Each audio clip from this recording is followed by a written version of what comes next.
Hello à tous, j'espère que vous avez la grande forme. Aujourd'hui, on va voir ensemble pourquoi suivre des régimes et faire des régimes dans ce quotidien n'est pas tenable sur le long terme et pourquoi si vous en faites, eh bien vous vous tirez directement une balle dans le pied et je peux mettre ma main à couper, vous allez reprendre du poids.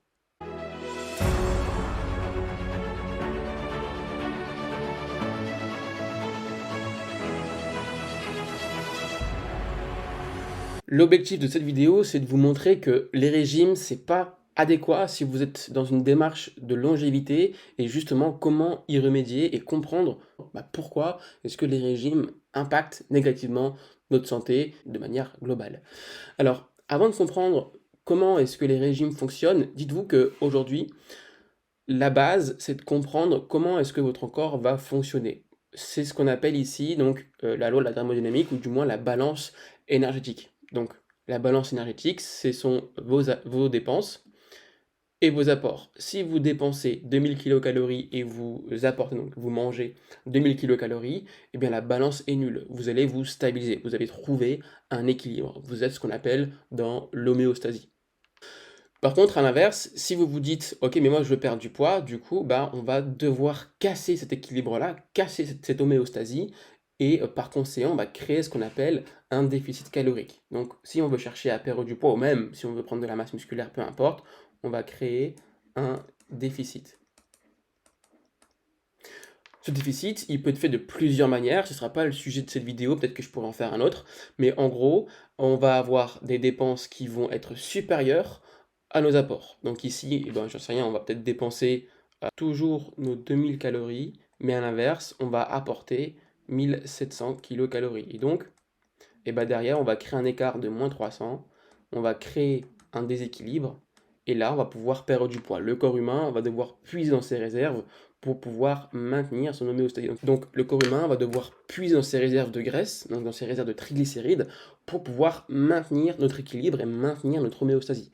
Donc, c'est pourquoi aujourd'hui, quand on va faire un déficit calorique, on va réduire nos apports, on va réduire notre balance, et le corps, il n'a pas du tout envie d'être déséquilibré. Le corps, il veut vivre, il veut être bien, et pour cela, il va puiser dans ses réserves de graisse pour pouvoir fournir de l'énergie et donc pouvoir subvenir à nos besoins quotidiens.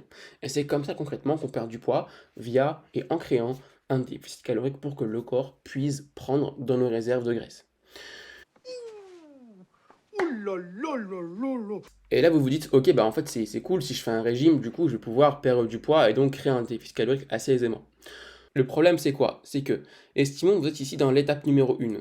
Vous mangez, j'en sais rien, vous mangez des burgers, vous mangez des pizzas, vous mangez peut-être même healthy, peu importe, mais vous arrivez à vous stabiliser. Vous arrivez à 2000 calories par jour, par exemple. Et le problème, c'est que si vous vous dites: «Je fais un régime», donc étape 2, c'est que vous allez complètement casser vos habitudes pour pouvoir suivre une méthode qui ne vous correspond pas, qui ne tient pas en compte de vos goûts, qui ne tient pas en compte de votre taux de fatigue, qui ne tient pas en compte de ce que vous aimez au quotidien, et donc par conséquent, vous allez être frustré, vous allez vous priver, et c'est pas du tout idéal quand on a une démarche et une dynamique de longévité. De plus, lorsque vous allez suivre un régime, hop, ici, lorsque vous allez suivre un régime, le problème, c'est que vous avez potentiellement créé un fort déficit, et ce fort déficit calorique, s'il est tenu trop longtemps dans la durée, vous allez par conséquent diminuer votre métabolisme. Et si on diminue notre métabolisme, derrière, on va brûler moins de calories au repos. Et par conséquent, plus notre métabolisme diminue, plus il faut alors chercher à créer encore un autre déficit. Donc on va réduire nos calories encore et encore. Peut-être qu'ici, je sais pas, vous allez être à 1600, après vous voyez que vous stagnez, donc vous allez passer à 1400, après vous allez stagner, alors vous allez passer à 1200 par exemple. C'est ce qui fait qu'il y a des gens qui mangent très peu et qui finalement stabilisent, n'arrivent pas à perdre du poids. Pourquoi? Parce que plus vous allez diminuer vos calories, plus vous allez créer un déficit et plus votre métabolisme ralentit. Pourquoi il ralentit? Le corps, dans un but de survie, il n'a aucun intérêt à mourir, et donc il va ralentir des zones de son corps pour pouvoir subvenir aux apports qu'on va lui donner. Donc c'est pour ça qu'aujourd'hui, que si vous mangez très peu, et c'est ce qui arrive dans la plupart des régimes, c'est un fort déficit calorique. Du jour au lendemain, on passe de pizza, burger, etc., à suivre un régime où on va passer à, j'en sais rien, mais salade, brocoli, dinde, etc. Ok? Et en fait, là, c'est vraiment un choc pour le corps. Et donc, derrière, le corps va pas comprendre et vous allez réduire drastiquement votre métabolisme. Et en plus de ça, la plupart des régimes n'ont pas forcément d'apport de macronutriments exceptionnels. Ils n'ont pas des bonnes proportions en termes de macronutriments et donc vous allez impacter encore plus négativement votre corps. Rose, voilà, voilà, voilà, voilà, voilà. Le geste mesuré, on garde le sens de la mesure. Et ce qui fait que aujourd'hui, lorsque vous allez consommer peu de calories, avec des aliments que vous n'aimez pas, parce que ça ne tient pas en compte non plus de vos sorties, de vos soirées, des restaurants. Donc vous allez pas forcément kiffer ça. En plus, vous allez réduire votre métabolisme. Donc typiquement, votre perte de gras sera lent et vous allez avoir des résultats qui seront lents dans le temps. Et qui aujourd'hui fait des régimes de 3 mois, de 6 mois, de 1 an? Personne ne fait ça, c'est pas tenable sur le long terme, à moins que vous êtes vraiment un acharné et que vous voulez manger tout le temps salade brocoli, mais ça c'est pas forcément ouf.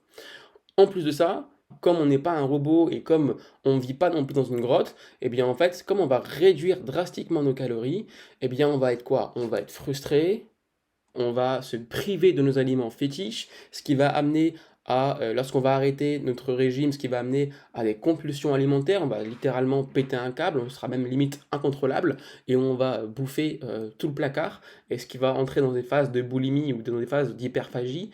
Et donc au lieu de consommer 1200 kilocalories comme on avait l'habitude d'avant, du régime ou même avant, à l'époque, quand on mangeait 2000 calories, eh bien, ce qui se passe, c'est qu'après un régime avec un fort déficit calorique excessif et avec des aliments qui ont été privés, eh bien, au final, on va se retrouver avec des phases de boulimie, on va parfois même manger 4000 calories. Donc, on va manger énormément en très peu de temps et ce sera limite inarrêtable. Et en fait, ce qui se passe, c'est que si on est dans cette phase-là de boulimie ou même d'hyperphagie, eh bien, on va reprendre inéluctablement du poids et c'est ce qui va nous amener aussi à l'effet yo-yo. Disons que lorsque vous faites ça et dans ce cycle-là, vous n'allez pas pouvoir vous maintenir parce que c'est impossible en faisant un régime de vous maintenir sur le long terme. À moins, encore une fois, que vous êtes un robot et que vous êtes dans une grotte, mais si vous voulez manger sainement, profiter de la vie, à un moment donné, il faudra arrêter de faire des régimes et à un moment donné, il faudra arrêter de suivre une structure avec un plan alimentaire qui est simplement là pour vous causer un maximum de problèmes dans le futur. Donc arrêtez s'il vous plaît de faire des régimes, parce que les régimes, vous allez forcément, à un moment donné, si c'est mal fait, avoir du yo-yo. Vous allez du coup être frustré, vous allez abandonner, vous allez dire que ça marche pas pour vous, vous allez dire même que finalement, c'est pas possible de perdre du poids. Vous allez vous décourager et au final, ça aura juste un impact négatif sur votre santé de manière globale. Et pourquoi est-ce que c'est un fait et pourquoi on ne peut pas lutter contre ça? Eh bien, je vais vous faire un schéma très simple. Imaginez que votre corps ici, hop, il consomme 2000 calories pour être bien. Mais ce qui contrôle votre corps, c'est pas vous. Enfin, du moins, c'est votre cerveau. Votre cerveau, il a des glandes endocrines, donc du moins, il va avoir des hormones en tout cas. Ce sera plus simple. Les hormones dirigent ce que l'on fait. Ce sont nos hormones qui dirigent exactement ce qu'on fait au quotidien. Ce sont eux qui dirigent et qui nous envoient un signal de faim. Ce sont eux qui nous dirigent et qui nous envoient un signal de satiété. Ce sont eux qui nous dirigent en dormant, en nous réveillant. Bref, nos hormones, c'est le chef d'orchestre, j'ai envie de dire, de notre corps.